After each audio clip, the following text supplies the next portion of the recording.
din. Abogado na walang kinakatakutan. Maliban sa Panginoon Diyos. Ito po ang magtutuloy sa naiwan ng ating mahal na Senadora Miriam Defensor Santiago, ang nag-iisa, Atty. Rodante Marcoleta! Isa lang ang Rodante Marcoleta sa Senado. Hindi natitinag at laging nasa panig ng tama. Marcoleta, may prinsipyo, may integridad, may paninindigan. Kaya ngayong darating na halalan, iboto natin ang number 38 sa balota. Rodante Marcoleta sa Senado. Kay Marcoleta, may pag-asa ka.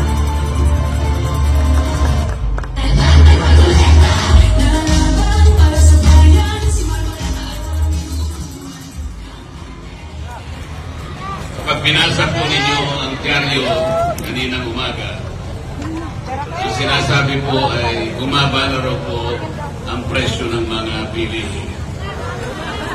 Naramdaman po ba ninyo? Hindi! Naniniwala po ba kayo? Hindi! Buto lang!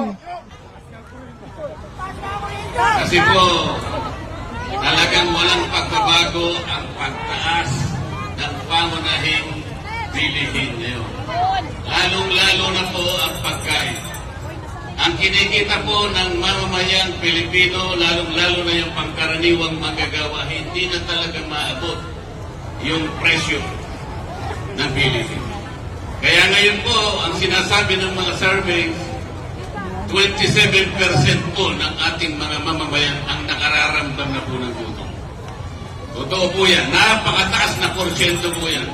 Halos 38 million na Pilipino ang apektado na nakakaramdam po ng gutom. Mabigat po yan. Wala ni isa mang padre de pamilya ang papayag na makita ang kanyang pamilya na gustong kumain, ngunit wala sa makain.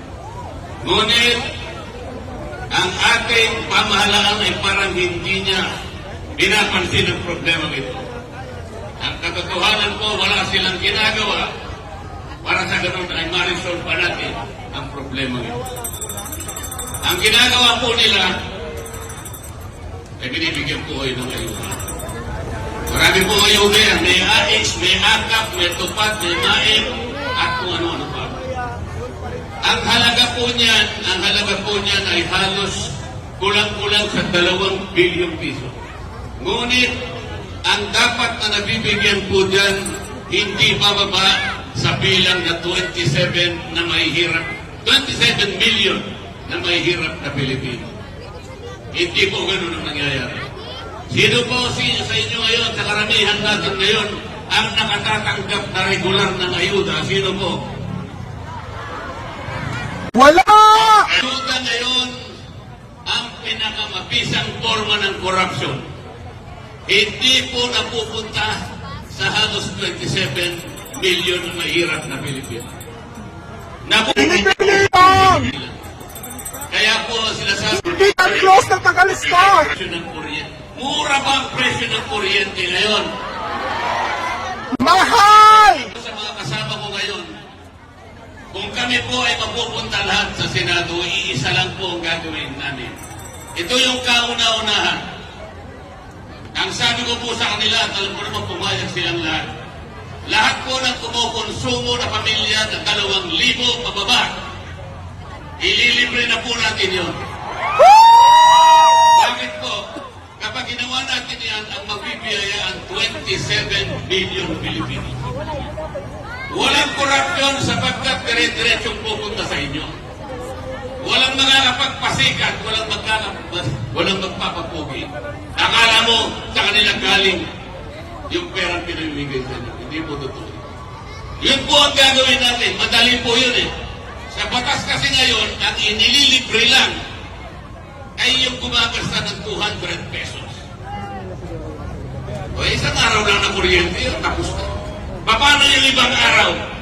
Hindi 200 pesos, dapat 2,000 pesos para mabiyayaan ang 27 million na mahirap na Pilipino. Tama! Ang iniisip natin. maski kung ano-anong ayuda na. Sa kanila nagagaling yun. Sa kanila napupunta yun. Ngayon po ay gusto ko kayong pasalamatan. Sa kahuli-huli ang pagkakataon na nagkatip po ng PDP laban. Hanggang ngayon, nandito pa po kayo. Hindi nyo kami iniwanan. Hindi kayo bumitaw. Ito po ang kailangan natin, ipagsigawan natin sa kanilang lahat. Hindi na kayo dapat magpabudol. Hindi na kami napapabudol! Bakit? Yung konting ayuda ba na ibibigay sa inyo, masisilaw na kayo? Konting ayuda, marami naman kurat! Hinahanap ng Pilipino. Yun ba yung sagot para ibangon ang kahirapan ng isang pamilyang Pilipino? Hindi po. Marami pa napunta sa bulsa nila! Salamat po. Huwag kayong pabibili, huwag kayong palilinlang. Hindi na kami nagpapabudol sa kanila. Kung mananalo o maring tatlo sa PDP laban, hindi po totoo yan. Nagtatago sila ron, kinakabahan sila. Pinipilit nilang ibaba kami lahat sa survey. Naniniwala ba kayo sa survey? Hindi! Bayad yan! Huwag kayong pabubudol. Hindi na kami nagpapabudol sa kanila! Ang kinabukasan ng ating bansa, ang katarungan, wala na pong rule of law, wala na due process. Tingnan po ninyo yung ginawa nila. Tatanggalin nila ang Vice President. Walang kasalanan ng Vice President. Inuboto kita, Marcoleta! Hindi na nila pababalikin ang Pangulong Duterte kung sila lang ang masusunod. Papayag ba kayong lahat? Walang papayag yan. Salamat po sa inyong lahat, sa inyong pagtangkilik.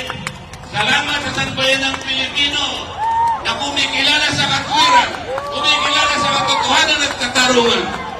Dante Marcoleta, 38. Tutatan! Maraming salamat po at magandang gabi sa ating lahat. Tutatan!